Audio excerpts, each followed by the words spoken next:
ബിജെപിയുടെ ദേശീയ അധ്യക്ഷൻ ജെ പി നദ്ദ പ്രധാനമന്ത്രി നരേന്ദ്രമോദിയുമായി കൂടിക്കാഴ്ച നടത്തിയിരുന്നു. കഴിഞ്ഞ ദിവസങ്ങളിലെ നേതൃയോഗത്തിൽ തന്നെ ആദ്യഘട്ട സ്ഥാനാർത്ഥി പട്ടികയുമായി ബന്ധപ്പെട്ട അന്തിമ തീരുമാനങ്ങൾ എടുത്തു എന്നാണ് മനസ്സിലാക്കുന്നത്. അവിടെ ബിജെപി 110 സീറ്റുകളിൽ 243 അംഗ നിയമസഭയിൽ 110 സീറ്റുകളിലാണ് ബിജെപി മത്സരിക്കുന്നത്. ബിജെപി നേതൃത്വം നൽകുന്ന NDA സഖ്യത്തിന്റെ സീറ്റ് വിഭജന ചർച്ചകൾ പൂർത്തിയാക്കിയിരുന്നു. 110 സീറ്റുകളിൽ വീതം ബിജെപിയും JDU-വും മത്സരിക്കും. അതായത് മുൻകാലഘട്ടങ്ങളിൽ JDU-വിനായിരുന്നു അവിടെ ബീഹാറിൽ പ്രാധാന്യമെങ്കിൽ അത് കഴിഞ്ഞ നിയമസഭാ തെരഞ്ഞെടുപ്പിൽ 2020 നിയമസഭാ തെരഞ്ഞെടുപ്പിൽ തന്നെ അതിൽ വലിയ രാഷ്ട്രീയ മാറ്റം ബീഹാറിൽ വന്നിരുന്നു. അതായത് NDA സഖ്യത്തിൽ JDU-വിനപ്പുറത്തേക്ക് ഏറ്റവും വലിയ ഒറ്റകക്ഷിയായി 74 സീറ്റുകൾ നേടിയതെന്ന് BJP ആയിരുന്നു. 2024 നിയമസഭാ തെരഞ്ഞെടുപ്പിലും വലിയ നേട്ടമുണ്ടാക്കാൻ BJPക്ക് സാധിച്ചു. അതായത് മുൻപ് ജാതി രാഷ്ട്രീയത്തിനും പ്രാദേശികവാദത്തിനുമെല്ലാം വലിയ പ്രാധാന്യമുണ്ടായിരുന്ന ബീഹാറിന്റെ മണ്ണിൽ ദേശീയത ഉയർത്തിപ്പിടിച്ചുകൊണ്ട് മുന്നേറ്റമുണ്ടാക്കാൻ BJPക്ക് സാധിച്ചു എന്നുള്ളത് തന്നെയാണ് വിലയിരുത്തൽ. അതുകൊണ്ട് തന്നെ ഈ നിയമസഭാ തെരഞ്ഞെടുപ്പിൽ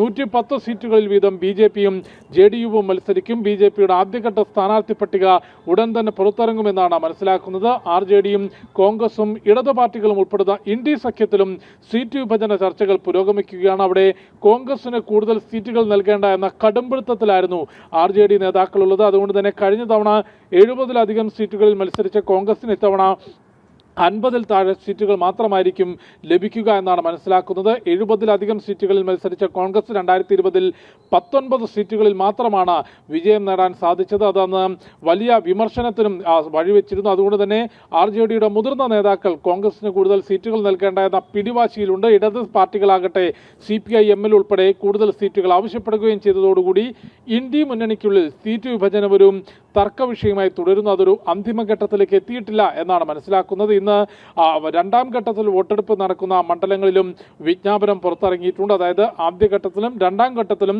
വോട്ടെടുപ്പ് നടക്കുന്ന നവംബർ 6-നും 11-നും വോട്ടെടുപ്പ് നടക്കുന്ന എല്ലാ മണ്ഡലങ്ങളിലേക്കും നാമനിർദ്ദേശ പത്രിക സമർപ്പിക്കാൻ സാധിക്കും.